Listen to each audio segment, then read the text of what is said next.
এনসিপির মুখ্য সমন্বয়ক উত্তরাঞ্চলের সার্জিস আলম তার ফেসবুক স্ট্যাটাসে 10টা 2-এ একটি ফেসবুকে পোস্ট করেন যে বিএনপির এক চাঁদাবাজি নেতাকর্মীদের কারণে হত্যাকাণ্ডটি ঘটেছে। কোনো ধরনের যাচাই বাছাই না করে, পুলিশের কোনো জবানবন্দি না নিয়ে সে বিভিন্ন সময় বিভিন্নভাবে, আপনারা জানেন জাতীয়তাবাদী দল বিএনপি একটি বাংলাদেশের সবচেয়ে বৃহৎ সংগঠন। এই সংগঠনকে হেয় প্রতিপন্ন করার জন্য সবসময় সে এই ধরনের বিভিন্ন বিবৃতি এবং স্ট্যাটাস দিয়ে থাকে। আপনারা জানেন ইতিমধ্যে নির্বাচন ডিক্লেয়ার করেছে। এই নির্বাচনকে প্রশ্নবিদ্ধ করার জন্য এবং পিছিয়ে দেওয়ার জন্য এবং জাতীয়তাবাদী দলের ভাবমূর্তি সাধারণ জনগণের কাছে পূর্ণ করার জন্য সেই সমস্ত বিবৃতিগুলো দিয়ে থাকে।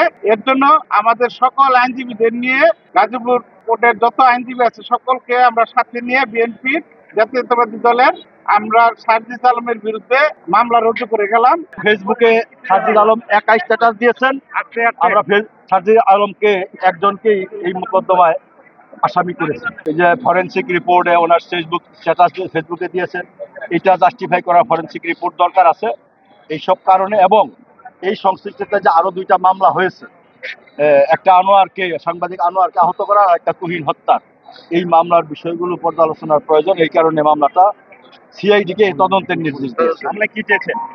আমরা চেয়েছি যে আমাদের দল বিএনপিকে ভাবমূর্তি নষ্ট করার জন্য ইচ্ছাকৃতভাবে রাজনৈতিক প্রতিপক্ষ হিসাবে এনসিপির একজন নেতা, সেই উত্তরাঞ্চলের মুখ্য সংগঠক সার্জিস আলম, তার এই যে উগ্র আচরণ এবং কথাবার্তা, এটা দিয়ে সারা দেশে বিএনপির ভাবমূর্তি নষ্ট হয়েছে। যার কারণে বিএনপির সারা দেশের কোটি কোটি নেতা কর্মীরা আহত হয়েছে এবং সাধারণ মানুষের মনে প্রশ্নের উদ্রেক করেছে। এটা দিয়ে জাতীয়ভাবে একটা অসন্তোষ সৃষ্টির প্রচেষ্টা চালানো হয়েছে। এই সকল কারণে আমরা তার শাস্তি দাবি করেছি।